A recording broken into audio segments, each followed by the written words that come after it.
नमस्कार, आप देख रहे हैं कंज्यूमर अड्डा और आपके साथ मैं हूं Vipin Bhatt. NEET re exam की नई तारीख का ऐलान हो गया है। शिक्षा मंत्री धर्मेंद्र प्रधान ने घोषणा की है कि रद्द की गई नीट यूजी 2026 परीक्षा 21 जून 2026 को होगी। सरकार ने साफ संकेत दिए हैं कि इस बार परीक्षा की पारदर्शिता और सुरक्षा को लेकर कोई ढिलाई नहीं बरती जाएगी। एग्जाम सिस्टम को ज्यादा सुरक्षित और भरोसेमंद बनाने के लिए सख्ती से नियम लागू भी किए जाएंगे। यानी इस बार फोकस सिर्फ परीक्षा कराने पर नहीं बल्कि पूरी प्रक्रिया को फुल प्रूफ बनाने पर रहेगा। एनटीए ने नीट यूजी का नई परीक्षा की तिथि घोषणा किया है। 21 जून को री एग्जामिनेशन की डेट घोषणा की है। जो एग्जामिनेशन हो गई उस एग्जामिनेशन की फीस को हम स्टूडेंट को रिटर्न करेंगे। अगले साल से नीट की परीक्षा कंप्यूटर बेस्ड टेस्ट से होगी। वही नीट री एग्जाम में इस बार छात्रों को कुछ बड़ी राहतें भी दी गई है। मसलन परीक्षा का समय 15 मिनट बढ़ा दिया जाएगा ताकि छात्रों को पेपर हल करने में ज्यादा सुविधा मिल सके और टाइम प्रेशर थोड़ा कम हो। सरकार ने साफ किया है कि री एग्जाम के लिए छात्रों से कोई अतिरिक्त फीस नहीं ली जाएगी, जैसा भी आपने सुना। वही एडमिट कार्ड परीक्षा से 7 दिन पहले जारी किए जाएंगे और छात्रों को अपनी सुविधा के मुताबिक परीक्षा शहर चुनने का भी ऑप्शन मिलेगा। यानी एनटीए छात्रों को 1 सप्ताह का समय देगा जिसमें वे अपनी पसंद के एग्जाम सेंटर और सिटी का चयन कर सकेंगे। साथ ही मई 2026 में जिन छात्रों ने नीट यूजी के लिए रजिस्ट्रेशन किया था उन्हें दोबारा आवेदन करने की जरूरत नहीं होगी। उनका पुराना रजिस्ट्रेशन ही री एग्जाम के लिए मान्य रहेगा। यानी दोबारा परीक्षा के बावजूद छात्रों पर किसी तरह का अतिरिक्त आर्थिक बोझ नहीं डाला जाएगा। वहीं सबसे बड़ा बदलाव यह है कि अगले साल से नीट यूजी परीक्षा ऑनलाइन मोड में आयोजित की जाएगी। ये बहुत बड़ा ऐलान है जिससे परीक्षा प्रक्रिया को और ज्यादा सुरक्षित और पारदर्शी बनाने की तैयारी कह सकते हैं या माना जा रहा है। वहीं नई तारीख के ऐलान के बाद अब सवाल सिर्फ एग्जाम डेट का नहीं है। सबसे बड़ा सवाल उन लाखों छात्रों का है जिन्होंने पिछले कुछ हफ्तों में मानसिक दबाव, अनिश्चितता और लगातार बदलती खबरों के बीच खुद को संभालने की पुरजोर कोशिश की है। पेपर रद्द होने से लेकर री एग्जाम तक सबसे ज्यादा असर छात्रों के कॉन्फिडेंस और उनकी मानसिक स्थिति, उनकी साइकोलॉजिकल स्टेट पर पड़ा है। ऐसे में जरूरी है कि छात्र सबसे पहले खुद पर भरोसा रखें। इस री एग्जाम को बोझ नहीं बल्कि एक अपॉर्चुनिटी समझें, एक मौका समझें। पिछले पेपर की गलतियों से सीख लें और अब पूरा फोकस सिर्फ अपने लक्ष्य पर रखें, क्योंकि अब सिर्फ पूरा इम्तिहान देना तो होगा। ऐसे में सबसे बड़ा सवाल यही कि पिछली तैयारी कितने काम की है। पेपर पहले से ज़्यादा टफ आएगा, इजी आएगा, क्या कोई ऐसी बात होगी? और एक जो थोड़ा साइकोलॉजिकल बैरियर आ जाता है कि एक स्पीड ब्रेकर और फिर से एग्ज़ाम, उससे कैसे पार पाएंगे? और साथ में जो बदलाव का ऐलान यहाँ पर मंत्री जी ने किया है उस पर भी हम बात करेंगे। तो चलिए चर्चा की शुरुआत करते हैं। हमारे साथ चर्चा में शामिल हो रहे हैं कोटा के करियर पॉइंट के CMD प्रमोद माहेश्वरी जी और शिक्षा नेशन के CEO सौरभ कुमार। आप दोनों का बहुत बहुत स्वागत है। तो कई बड़े ऐलान प्रमोद जी। सबसे पहला प्रश्न तो आई थिंक मैं यही लूं कि जो शिक्षा मंत्री कह रहे हैं कि अगले साल से अब ये कंप्यूटराइज एग्ज़ाम होगी, बहुत ज़्यादा डिमांड हुई थी 2024 में भी जब घटना घटी थी। आप लोगों ने, कई लोगों ने कहा था कि एग्ज़ाम इस पैटर्न पे क्यों होती है, लिखित क्यों होती, क्यों नहीं कराई जा सकती जैसे जेई की एग्ज़ाम होती है, और फाइनली वो अनाउंस कर रहे हैं। तो क्या ये अनाउंस कर देने का मतलब हम माने कि नेक्स्ट ईयर से ये भी उसी तरीके से होगी, या ये सिर्फ अनाउंसमेंट है? अभी हमें देखना होगा कि उसका प्रारूप क्या होगा। सर म्यूट पर हैं। हाँ जी, मैं तो इससे बहुत कन्विंस, इस आइडिया से मैं तो पहले भी कन्विंस था और मुझे लगा कि देर आए दुरुस्त आए, क्योंकि पिछले 10 सालों में 5 बार तो नीट का पेपर आउट हुआ है। हर बार ये डिमांड आई कि इसको ऑनलाइन कराया जाए और अभी अनाउंसमेंट करा, तो मुझे पूरा विश्वास है कि जो अनाउंसमेंट करा है उस अनाउंसमेंट को फिर एग्जीक्यूशन में भी लेकर आएंगे।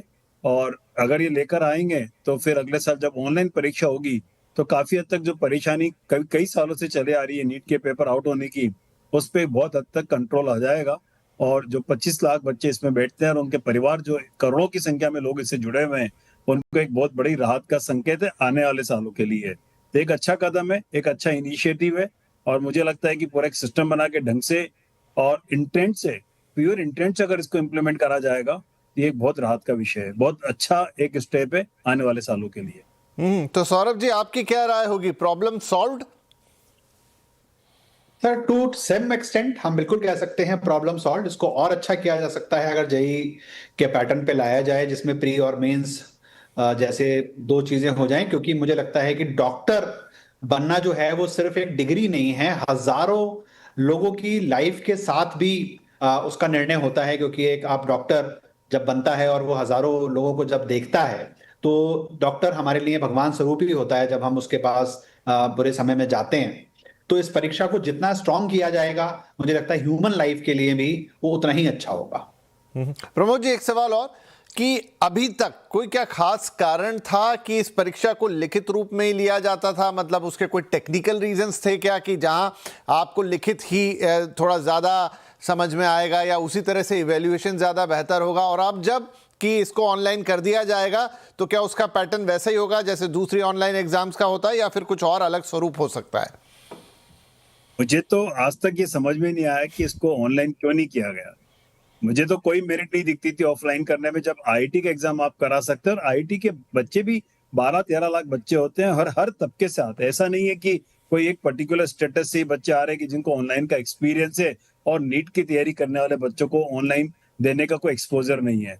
तो जब पूरा सैंपल साइज ही सेम था, जो सारे के सारा जो बच्चों का एक ग्रुप था वो सिमिलर था, तो फिर इसको ऑनलाइन क्यों नहीं लाया गया? ये शायद प्योर इंटेंट का इशू था। और हमेशा जो भी कारण दिए गए वो कारण मुझे आज तक समझ में नहीं आए कि कुछ बच्चे जो बिल्कुल गांव में, उनको ऑनलाइन टेस्ट देने का एक्सपीरियंस नहीं है, या उनके पास साधन नहीं है कि वो प्रैक्टिस कर सके। वो तो जेई में भी होता है, उनके पास भी नहीं होते, परंतु वो भी अपीयर होते थे। तो मुझे लगा कि कभी इंटेंट था ही नहीं गवर्नमेंट का इस डायरेक्शन में, कभी सीरियसनेस थी ही नहीं, और इसलिए आज तक ऑनलाइन नहीं हुआ। जहां तक प्रारूप की बात है, जैसे भी सौरभ कह रहे थे कि अगर वो प्रीलिम्स और मेंस वाला स्टेप लेकर आते हैं तो ये बहुत ही अच्छा कदम होगा, क्योंकि 2 लेवल पर आप फिल्टर करते हैं। तो अगर एक लेवल पे भी कोई गफलत हो जाती है तो दूसरे लेवल पर कम से कम उसको करेक्ट कर सकते हैं। तो वो एक अच्छा इनिशिएटिव हो सकता है, और अगर सिंगल फॉर्मेट में भी रखते हैं तो भी बुरा नहीं है। तो कम से कम एक स्टेप आप आगे तो बढ़े। जो परेशानी 10 सालों से चले आ रही है उसको खत्म करने की दिशा में एक अच्छा कदम तो है ही। तो प्रारूप तो जी प्रारूप तो समय के साथ पता पड़ेगा, परंतु प्रीलिम्स और मेंस वाला अगर प्रारूप ये लेकर आते हैं, ये एक और सुदृढ़ कदम होगा पूरे ट्रांसपेरेंसी को मेंटेन करने के लिए, और उन बच्चों को सेलेक्ट करने के लिए जो एक्चुअल में डिजर्व करते हैं, जिन्होंने मेहनत करी है। गुफअप उसमें नहीं हो सकता। ठीक है। एक और इम्पोर्टेंट सवाल सौरभ जी, जो आपने कहा अभी कि डॉक्टर और उन पे भरोसा और वो तमाम चीज की, सिर्फ पैटर्न बदल देने से क्या काम बन जाएगा? मतलब कितना फुल प्रूफ हो जाएगा? नंबर 1, अगर आप उसको लिखित से ऑनलाइन ले आते हैं तो कितने परसेंटेज वो जो लीक और ये और गड़बड़ियों के, क्योंकि जैसा अभी कह रहे थे सर प्रमोद जी, इंटेंट का मैटर है। गाय बगाए ये बात कही जा सकती कि इसके पीछे एक संगठित माफिया भी काम करता हो, जो हर साल, क्योंकि हम जानते हैं मेडिकल की सीटों की कीमत और तमाम चीजें, तो क्या एग्जाम को ऑनलाइन भर ले आने से काम चलेगा या डबल एक्शन करना होगा? जैसा धर्मेंद्र प्रधान साहब कह भी रहे हैं कि वो जो पूरा सिस्टम है जिसके तहत ये सब कुछ हो रहा था, उस पर कुठाराघात भी करना होगा। मतलब पीछे से जाके उस नेक्सस की कमर तोड़नी होगी। ऑनलाइन तो करेंगे ही करेंगे, लेकिन जो भी लोग इस काम में लगे रहते थे, क्योंकि वहां भी अगर वो कुछ करने की कोशिश कर सकते हैं, कोई बड़ी बात नहीं है। तो सर, इसमें ऐसा है कि जैसे आप पेपर को ऑनलाइन करते हैं तो जो पूरा एक चेन होती है, जहां से पेपर बनता है, फिर प्रिंटिंग प्रेस में जाता है, वहां से पूरा डिस्ट्रीब्यूशन होता है, जो एग्जाम सेंटर्स होते हैं, तो वहां पे हर जगह पे बहुत ज्यादा लीकेज पॉइंट बनते हैं। तो वो जैसे ही आप ऑनलाइन पे जाते हैं तो ये सारे लीकेज पॉइंट कम हो जाते हैं, और आप सीधा पेपर जो है कंप्यूटर के अंदर फीड करते हैं। लेकिन पिछले कुछ समय में अगर आप लोग ध्यान देंगे, याद करेंगे, तो 2018, 19, 20 में जेई या बिट्स में भी कंप्यूटर को हैक करके वहां पर भी नकल कराने की कोशिश की गई है। तो ये नहीं कह सकता मैं कि पूरा 100% जो लीकेज है वो रुक जाएगा, पर हाँ, मैक्सिमम लीकेज जो है रुक जाएगा। पर जो एक संगठन, जो ये ग्रोह हैं या जो ये माफिया हैं, जो नकल कराते हैं, बच्चों को आइडेंटिफाई करते हैं और लोगों को ये पूरा रैकेट जो चलाते हैं, वो इस हद तक भी जा सकते हैं कि वो कंप्यूटर सेंटर्स को कहीं ना कहीं अपना ले लें लाइन पर और सॉल्वर से सॉल्व करवा दें। बट हाँ, ये मैं कह सकता हूं कि जो ये लीकेज प्रेस के थ्रू या बीच में से या कहीं कहीं पे जो होती है, वो सारा प्रोसेस बिल्कुल ऑनलाइन होते ही रुक जाएगा। तो एक हद तक लगाम लगेगी, लेकिन इसके पीछे जो नेक्सस काम कर रहा है उस पर भी उतना ही कठोर प्रहार जरूरी होगा। जैसे सौरभ बता रहे हैं कि जेई में भी ऐसे इंसिडेंसेस आए हैं जब ऑनलाइन भी गड़बड़ी करने की कोशिश की गई है, तो वही लोग या वो माफिया या वो नेक्सस यहां पर भी कैसे बाज आएगा, तो उसको भी इक्वली साइड बाय साइड तोड़ना पड़ेगा। लूपहोल्स तो आप बंद करोगे ऑनलाइन लाके। एक तो ये बात हो गई। चलिए अब थोड़ा सा इस वक्त की, क्योंकि अभी भी ये री एग्जाम तो बाकी है, उसकी भी बात कर लेते हैं।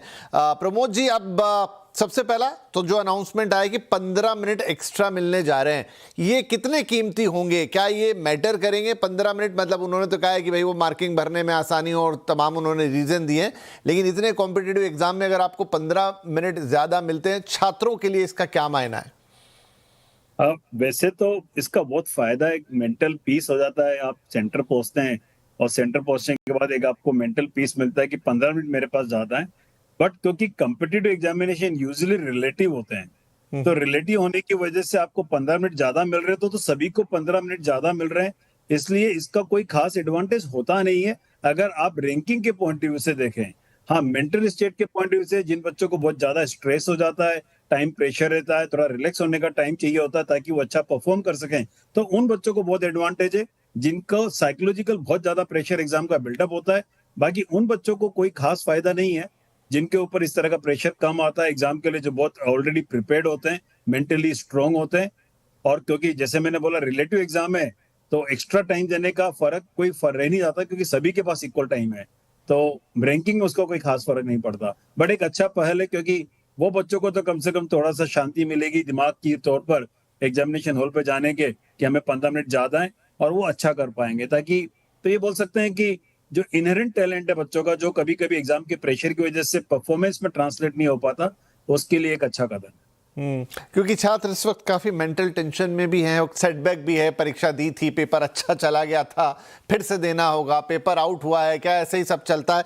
तो शायद वो 15 मिनट उस दिक्कत को वहां सोखने का काम करेंगे, मेंटली शायद थोड़ा रिलैक्स करेंगे छात्रों को कि चलो आपके पास 15 मिनट एक्स्ट्रा हैं, तो भरपूर फायदा आप भी उसका उठाइएगा। सौरभ साहब, इस वक्त जो दोबारा री एग्जाम में अब छात्र जाएंगे, उनकी सबसे बड़ी समस्या क्या हो सकती है? क्या एक दिमाग पे अननेसेसरी दबाव कि फिर से एग्जाम देना पड़ रहा है? बहुत लोगों का एग्जाम अच्छा गया होगा, तो मैं ये तो नहीं कह रहा कि उनकी तैयारी खराब हो जाएगी या खत्म हो जाएगी, लेकिन हो तो जाता ही है ना कि यार कर लिया था, अब लो फिर से देना है, पता नहीं इस बार पेपर कैसा आ जाए। हो सकता है कि मेरे वाले वो वाले सवाल जो मैंने उस दिन, जो मेरी रिदम थी उस दिन, जो मेरा परफॉर्मेंस था, वो रिपीट ना हो, कुछ ऐसे सवाल आ जाएं जो शायद जहां मैं भी फंस जाऊं। क्या इस तरह के सवाल एक विद्यार्थी के मन में होंगे, और अगर होंगे तो कैसे वो अपने आप को कम अप करे उससे? बिल्कुल। तो जब एक एग्जाम की डेट होती है प्री डिफाइंड, एक मोमेंटम होता है जिसके साथ कोई भी स्टूडेंट तैयारी करता है कि ये एक्स डेट थी मेरे एग्जाम की, और पूरी तैयारी, पूरा रिवीजन, सब कुछ, मॉक टेस्ट, अपना बायो क्लॉक, सारी चीज विद्यार्थी जो है वो उस एग्जाम की डेट के अनुसार सेट करता है।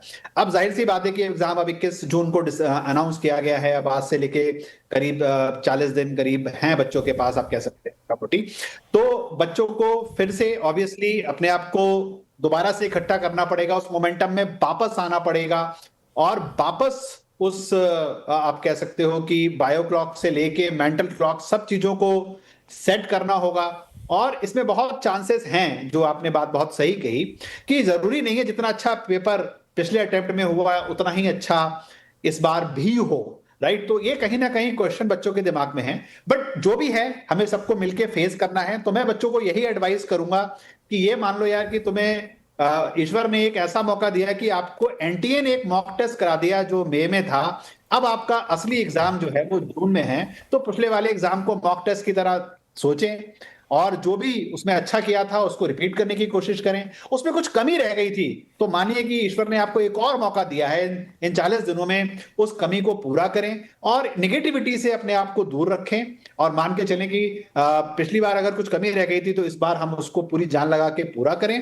और जिनका अच्छा हुआ था वो उतने ही अपने इसको रिपीट करें। तो मान लीजिए कि एक ऐसा मौका आया, आपको दिया गया जहां पे एनटीए ने ही आपका एक मॉक टेस्ट करा दिया, जहां आपने देखा कि कैसे एनटीए की चेकिंग होती है, कैसे आप सेंटर के अंदर जाते हैं, तो वो एंजाइटी भी एक बहुत बड़ी एंजाइटी होती है, क्योंकि एनटीए के नॉर्म्स बहुत स्ट्रांग हैं, जो फ्रिस्किंग से लेके और जो बाकी सारे नॉर्म्स होते हैं। तो वो अच्छा है कि बच्चे एक बार चले गए हैं तो अगली बार उतनी एंजाइटी नहीं होगी, सीधा पेपर पे ध्यान दें। 15 मिनट एक्स्ट्रा मिले हैं, सबके लिए हैं, बट ठीक है, कहीं ना कहीं मेंटल रिलैक्सेशन तो है ही।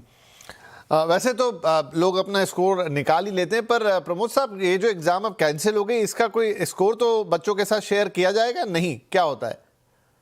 इसका की तो आ गया था, तो लोगों को थोड़ा बहुत बेसिक आइडिया, पेपर के हिसाब से आइडिया था कि उनका स्कोर क्या आ रहा था।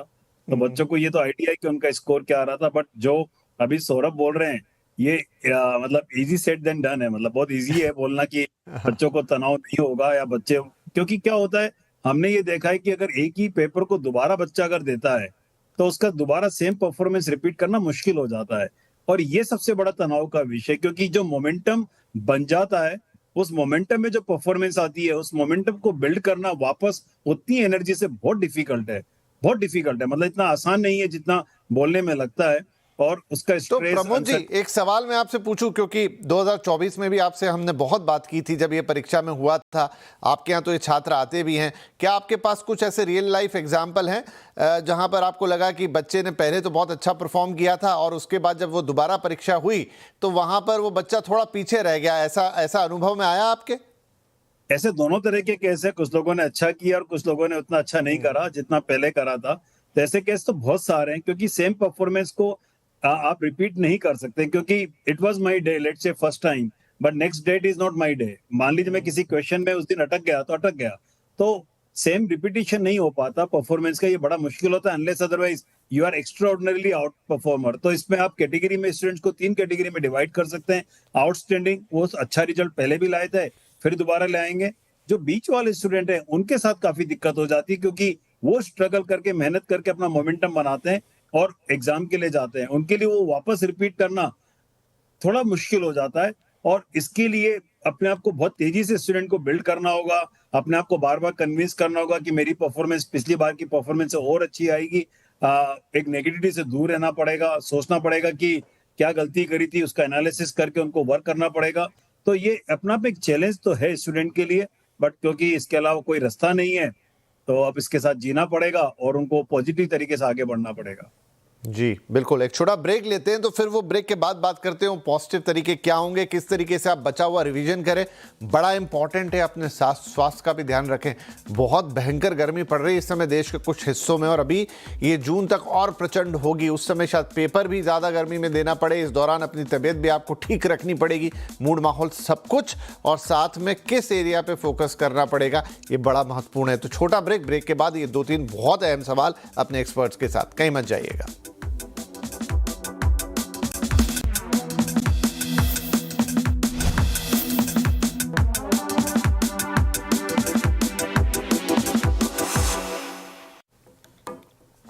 Welcome back. बात हो रही नीट की, नई डेट और नई तैयारी, साथ में कुछ बड़े अनाउंसमेंट कि नेक्स्ट ईयर से जो है वो कंप्यूटर बेस्ड एग्जाम होगी। ब्रेक से पहले हमने अपने एक्सपर्ट से बहुत डिटेल में उस पर बातचीत की, और इस साल आपको एग्जाम में 15 मिनट अतिरिक्त मिलने वाले हैं अपने क्वेश्चन पेपर को सॉल्व करने के लिए। हालांकि जैसा कहा गया वो सभी के लिए एक्स्ट्रा होंगे, लेकिन आप मेंटली पीस में रहें इसलिए आपको 15 मिनट अतिरिक्त दिए जा रहे हैं। अब आप ऐसा किस तरीके से कितना अच्छा इस्तेमाल करते हैं ये आपके ऊपर है। तो इस साल किन बातों का और ध्यान रखना है? सौरभ जी, मौसम मैटर करेगा क्या? देखिए, पहले जब एग्जाम हुई गर्मी धीरे धीरे बढ़ रही थी, अब पीक आउट हो चुकी है, और जून में जाते जाते बहुत सारे इलाकों में और ज़्यादा बढ़ेगी देश में। तो उतनी गर्मी में एग्जाम देना, और अभी ये जो बीच के 30-40 दिन बचे हैं, इनमें भी अपने स्वास्थ्य को अच्छे से बनाए रखना है, क्योंकि इस गर्मी में कई लोगों की तबीयत भी खराब होती है। कितना इंपॉर्टेंट है ये सब? इंपॉर्टेंट है, और मैं इसको अपने टाइम से रिलेट कर सकता हूं। मैंने 1997 में जब मैं आईआईटी का एग्जाम दे रहा था, तो आईआईटी का पेपर एक ही बार आउट हुआ था 97 में, और हमारे साथ भी सेम हुआ था कि पेपर अप्रैल में हमने दिया, बहुत अच्छा पेपर हुआ, और वो फिर आउट हो गया, और फिर जून में हमने दोबारा देना हुआ। तो सेम ही साइकिल जो है साल भी मेरे को दिख रही है। मुझे उस समय याद आ गया अपने टाइम का। तो गर्मी के साथ प्रॉब्लम होती है, और खासतौर से जो सेंटर्स, काफी सेंटर्स ऐसे भी होते हैं जहां पे प्रॉपर एयर कंडीशनिंग वगैरह कंप्यूटर सेंटर्स के अंदर नहीं है, क्योंकि एनटीए बहुत सारे सेंटर्स को यूज करता है अक्रॉस द कंट्री। तो या नॉर्मल सेंटर्स, जो नीट में तो ऑफलाइन पेपर है, तो नॉर्मल स्कूल्स ही होते हैं जो सेंटर बनते हैं। तो बिल्कुल गर्मी एक बहुत बड़ा चैलेंज होता है। और नीट का पेपर क्योंकि सेकंड हाफ में अभी तक हुआ है, दोपहर में होता है नीट का पेपर, दोपहर से लेकर शाम तक, मतलब 2 से 5 का शिफ्ट होती है, तो वहां पर गर्मी वैसे भी पीक कर रही होती है। तो अपने आप को हाइड्रेट रखना, अपने उस गर्मी में पढ़ना, और जैसा प्रमोद सर ने भी कहा कि अपने आप का मोमेंटम दोबारा से बिल्ड करना, अपने आप को इकट्ठा करके फिर से चैलेंज करना, थोड़ा चैलेंजिंग तो बिल्कुल गर्मी के साथ ये बनेगा। और खास तौर से उन स्कूल्स में, उन सेंटर्स में जो बहुत ही हीट पॉइंट पर हैं कंट्री के, वहां पर बच्चों के लिए थोड़ा सा टफ तो हो ही जाएगा।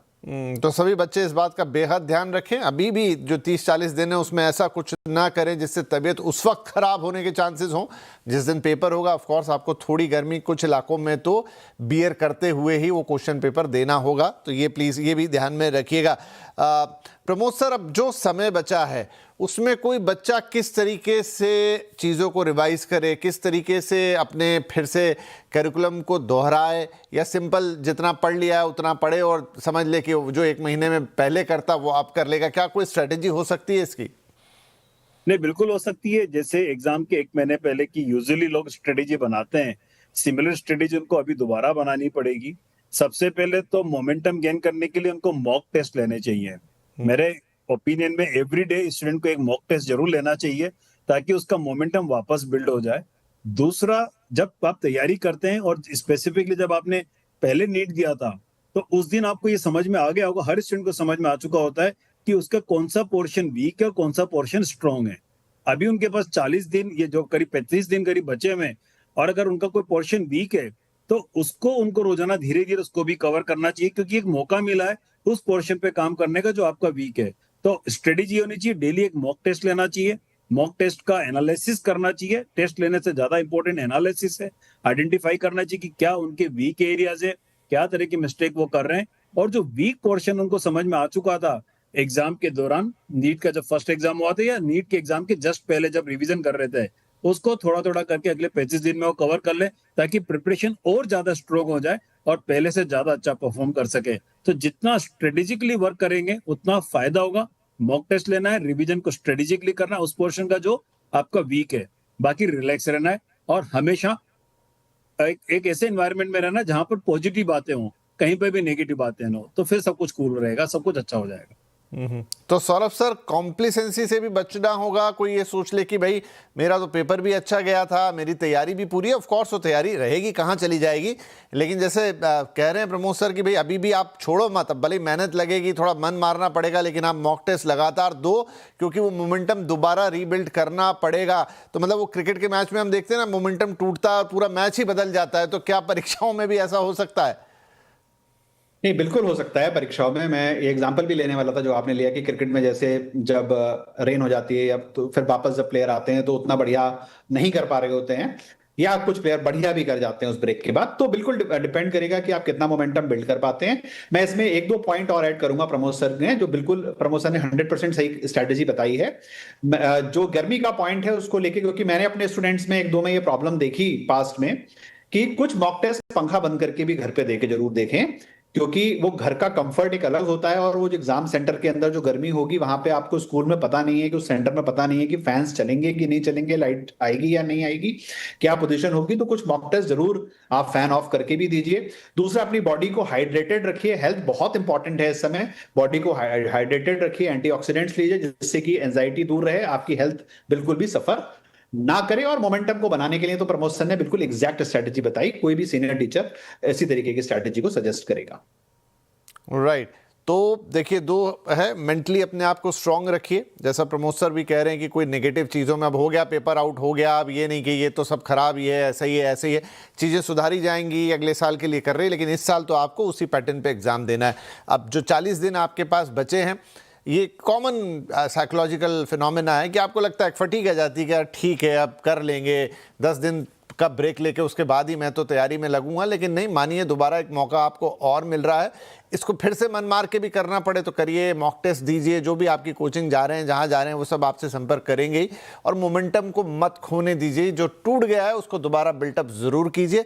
इन वेरी वेरी इंपॉर्टेंटली अपने स्वास्थ्य का ख्याल ज़रूर रखना है, क्योंकि ऐसे मौसम में, ऐसे समय पे ये सब कुछ हो रहा है, हो सकता है ये 2026 एक बार फिर दुनिया में पृथ्वी का सबसे गर्म साल हो जाए इतिहास में, जैसा 2024 हुआ था। लक्षण तो वैसे ही, और भारत में तो इस समय काफ़ी गर्मी, और उत्तर भारत के शहर तो काफ़ी ज़्यादा तप रहे हैं, और 21 जून के आसपास वहाँ पर भी गर्मी रहेगी। कुछ हिस्सों में ज़रूर देश में मानसून आ जाता है या थोड़ी राहत आती है, लेकिन एक बड़े हिस्से में तब गर्मी अपने प्रचंड स्वरूप पर रहेगी। तो प्लीज़ वो सारी बातों का ध्यान रखिएगा कि आपको अपने आप को स्वस्थ रखना है 40 दिनों में, और उस पर्टिकुलर एग्जाम वाले दिन पर भी आपको, और जो अभी सौरभ सर कह रहे थे कि हाँ एक मॉक टेस्ट ऐसा भी दे दो, कोई सेंटर पे पंखा चला नहीं चला, ज़्यादा हो गया, तो मैं हर परिस्थिति में अपने पेपर को अच्छा करूँगा। तो मोमेंटम बनाए रखना है, पॉजिटिव रहना है, रिवीजन के तौर तरीके आपको पता है, मॉक टेस्ट आपको करना है। नेक्स्ट ईयर से बहुत सारी चीज़ें बदलेंगी, अब उसके लिए तैयारी को कैसे बदलेंगे वो फिर किसी और दिन चर्चा करेंगे, लेकिन इस बार तो सभी स्टूडेंट्स को ऑल द बेस्ट है। बहुत अच्छे से अपना एग्जाम दीजिएगा और वो 15 मिनट का भरपूर लाभ उठाइएगा जो आपको मिलने जा रहे हैं। सौरभ सर और प्रमोद सर, आप दोनों का बहुत बहुत धन्यवाद। आपने वक्त निकाला, स्टूडेंट्स को री एनर्जाइज कराया, री स्ट्रेटेजाइज कराया, एंड आई होप कि आप दोनों की ही मार्गदर्शन में बच्चे बहुत अच्छा करेंगे, और हमें इंतजार रहेगा कि अच्छा रिजल्ट आए। फिर किसी दिन जो अगले साल का नया पैटर्न है कैसे इंप्लीमेंट होगा, उसके लिए क्या तैयारी के तौर तरीके बदलेंगे, उस पर भी बात होगी। लेकिन फिलहाल आज आप दोनों का बहुत बहुत धन्यवाद। नमस्कार।